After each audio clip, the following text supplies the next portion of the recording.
Good morning and welcome to Talking Ball. Can't tell you what episode it is because I've lost track. I'm Ian Coleman and here with my colleague and friend Steve O'Hare. Good morning, Steve. Good morning, mate. All right. Just been served up a cup of Served coffee. char. Yeah, lovely. Perfect timing. No Joe today. He's gone to school to get infected with the other parents.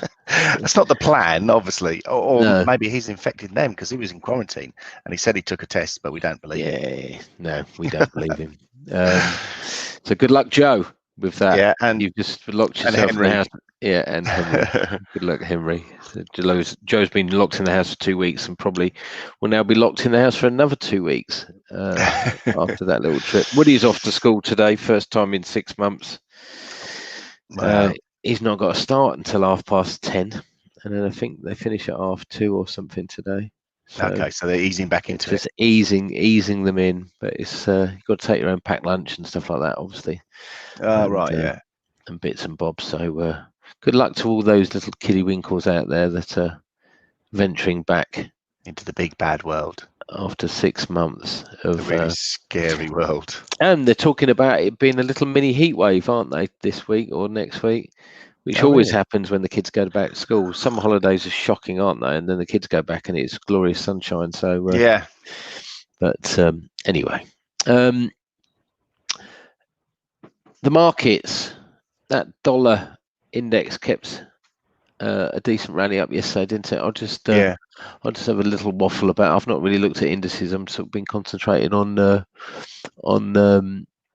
FX majors really this week. So we talked about this level yesterday. This is the monthly chart. This is the dollar index DXY, and then we had that 92 support, and we have seen a decent correction at least to the upside. A bit of divergence off the daily chart, and sort of, is that an evening doji star? It's not, is it? Because that left-hand candle would have had to been bigger, but it has had a decent move up, and we are just hitting a bit of resistance this morning. This is only a short time frame, but this is a 15-minute chart.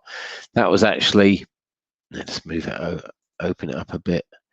That was actually a symmetrical pattern that we talked about yesterday. So we've had a decent move up. It's hard to know the exact target levels for symmetrical patterns because some of them extend and some of them don't. So it's either 78.6% of the pattern, 100% of the pattern, or 127% of the pattern. So that looks to me like about 78.6. Oh God, I've got those old fibs. Don't look at those fibs. That's confusing the world. Yeah, don't look at You've those. just given away the holy grail, Ian. You've been searching all your life for it. You've found it, and now you've just shared it with everyone. Main apply defaults. Here you go. Here you go. So now you've lost it. Now you'll never remember what you did. Close to 93.11, which is 78.6% fib. For me, I still think that these, I mean, it's an impulsive move up that. I still think that dips are going to be bought into in the dollar, at least over the next sort of couple of days. But apart from that, I'm not really seeing a great deal. I think a lot of the cross currencies are sort of going nowhere. Dollar yen, I think, is interesting today. If we get a move up. So this was, or this is the weekly chart. So it's quite choppy. You can see for sort of the last 5 weeks, the spikes in both directions. Sort of that was an inverted hammer, but this sort of dip was bought into, and then we're getting the rally up again. Again this week, 106.48 is a big level on the weekly chart. If we go to the daily chart, we had this great big Marabouzo level candle, and that was when the finance minister, Abe, resigned last week while I was away. I think it was on Friday. So that would cause quite a dip to the downside. I'm looking at two patterns here with regards to symmetrical patterns. This one, if we get down to 104.80, could potentially cause or form a bullish pattern, but on the shorter time frame, there's this one as well. and this is the hourly chart, which has got a symmetrical pattern. You can see this confluence zone here. It's between 106.57 and 106.65. And I'm looking for that to sort of cap by, and we are just getting a bit of a reaction here at the 127.2. But if we do get a reaction from this level, I'd expect to see a sort of decent move down. And we have had, for the last couple of days, we've had a bit of risk on, haven't we, on equities? And I think that's basically on the back of the US Center for Disease Control and Prevention has basically told us to prepare for a vaccine to be ready by the 1st of November.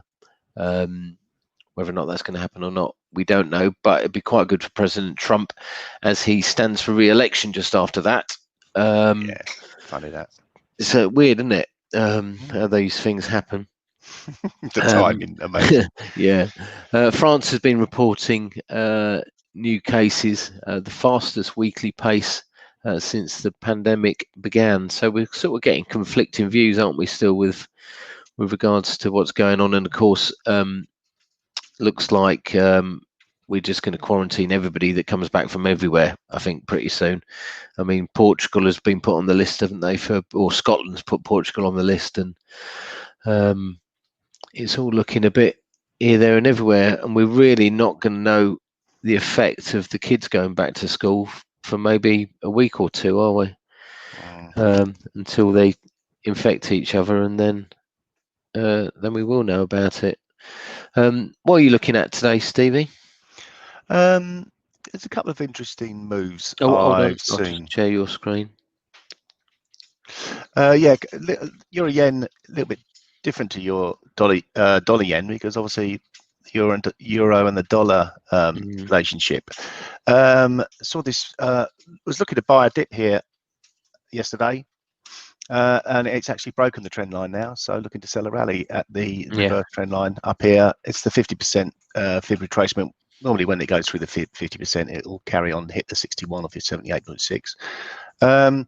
Yeah, euro dollar. I'm still looking at this slightly more longer term support line around about 117.50. It was a previous double swing low. That. So and that formed a bounce higher to get a head and shoulders, maybe. Yeah. So looking at that as the sort of first line of support in the euro dollar. Cable has, for me, formed a head and shoulders formation on the 4 hour. Now the neckline is basically the bottom of this candle connected to the bottom of this candle. But I also like to sort of think about where it is on the if we were to draw a horizontal candle across. So yeah, that's a break of today's low, and I think we're on our way lower, and this trend line comes in as support. Euro sterling is a bit of a sort of funny one for me, but I've gone back to previous swing lows all the way back to June, 2nd of June, 9th of June. And we're getting a reaction off there this morning. You've seen almost a morning star formation. This candle would, again, like Ian said, it'd be nice if it was a bigger bearish candle into it, but a nice bullish hammer, and then sort of the reaction high has been great. But I was looking to buy a dip at 88.65, which was the previous swing low, but it didn't quite get there, so that might carry on. FTSE, really, again, the indices, this has been impacted by the weak dollar. We've seen it in this bearish channel, but it got a nice reaction yesterday, which was again not far away from the previous swing low, 58.52, got down to 58.24 or something, and reacted higher from here. And now we can almost see the potential for again reverse head and shoulders formation. Yeah, opposite to the cable outlook. Yeah. So we've broken above there this morning. I was looking to buy a dip, trying to be a bit greedy, where at market would have worked. Copper broke this the $3 level. It's hanging around there at the moment. We were again, you can see the sort of like a head and shoulders formation going on there. Silver and gold. Silver is, for me, the the one to really watch as well. This is medium term. We're still really bullish on silver. I can't see it slowing down. Well, it's slowing down, but I can't see it reversing anytime soon. Although on the short-term chart, we've got potential maybe for an opportunity to buy a dip around about the 26.05 level. On the daily chart, we've formed this bearish head and shoulders formation, and it's had a little swing back to test the neckline and then reacted lower. So that was looking really good when I was writing this trade idea, and I was hoping to sell another retest of this. Again, the 50% fib coming in there, so we're getting a little bit of a squeeze up there. I'm looking at set shorts 27.50 and put the stop just above the previous swing high 27.71 at 27.95. Dow Jones, Nasdaq, buy.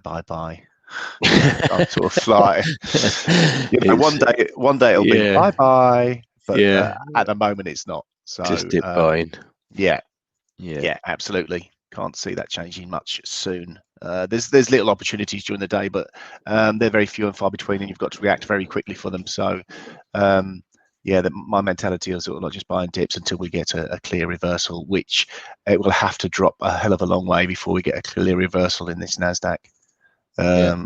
You know, it's sort of, even if we have like a sort of 10% move lower, it's still not really a reversal. So very difficult market to get into now, but you know, it continues to move higher. Let's just focus on the uptrend until it breaks.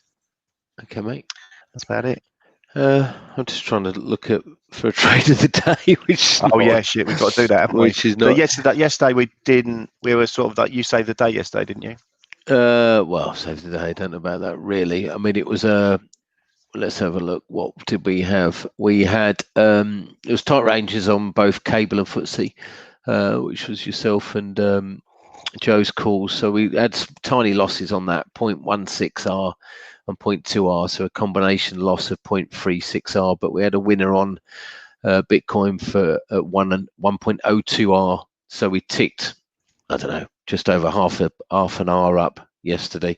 So nothing compared to the mighty 7.5R that was knocked out of the park on Tuesday. With regards to news out today, this is FX Street Economic Calendar. We've had some crappy old reports this morning. Consumer Price Index out of Switzerland. Nothing really market moving. One to watch, I suppose, will be Eurozone retail sales, which is at 10 o'clock. And then if we come a bit lower, we've got initial jobless claims preceding non-farm payroll, which is tomorrow. And then we've got ISM services, which will be pretty closely looked at 3 o'clock with regards to the dollar. And then we've got the Bank of England Governor Bailey. He's speaking later on today, so we could see a bit of action in cable and sterling crosses. And then overnight, which don't really matter to us, we've got Australian retail sales. And like I said, the big one for this week is non-farm Friday, which you're far better off just going to play golf, as we've mentioned before. So today I'm going to have a look, see where Bitcoin is again, because it was just touching that neckline of the head and shoulders that we talked about. So I think it'll probably still offer quite decent risk reward. Again, I sort of prefer to get in on rallies. That's actually our bespoke resistance level. And I wish I'd have a little bit tighter stop on it yesterday to get a little bit better R, but we're going to have to go in here anyway and probably give away that 1R that we got yesterday. So I'm going to just put it above that swing high there. So getting short of Bitcoin again at 11356, targeting 9810 with a stop at 11784, gives us about 3.6R. It's about the only thing that I'm seeing that's half reasonable from current levels, really. Everything else is a bit mid-range, and I think we could get a correction in the dollar to offer better entries. Stevie, turn these straight on the dollar. Yeah, I'm sort of like keep thinking about my 93.13 level. Now, it's just this last hourly candle. I know we haven't completed it yet, but looking at all the markets, this last hourly candle, bullish, Yeah. bullish, and so we've seen this sort of like reversal just in this last hour. It hasn't completed yet, as I say. So are we getting ahead of ourselves with a reversal in the dollar? I still think No. it could happen, but let's go. We move in waves, don't we? So Yeah, exactly. So I'm going to go a little bit aggressive today. Let's have a 20 tick stop, which I'll probably regret later saying I should have had the stop above 93.13, but I'll have it. No, let's do it. Let's be a little bit more sensible. But at 24, let's go for 96. Oh, 96 tick target, which is 4-to-1 risk reward. So yeah, I'm selling the dollar index 92.91, stop at 93.15, target 91.95. lovely. Good luck. I quite like that actually. You've got a request for gold analysis there, Stevie. Oh, love it! I tell you what. So that's probably from Joe because he's been Yes. handling gold. He's done it. Let's have a little quick look at gold. Now, obviously, as we've said before, gold, we love it. The dollar weakness, it's having another perk back up, but it's not getting carried away with itself. So for me, that's sort of constructive. Although you'd sort of like to see it, the bulls would like to see it moving a lot more aggressively. Look at the daily chart. We've had a little bit of a reversal. Triangle, isn't it? Yeah, little triangle formation we've got here. So or we could even sort of like think about this more reasonable sort of symmetrical triangle here, and we just touched the bottom of the support line and it's reacted higher on the shorter term time frame.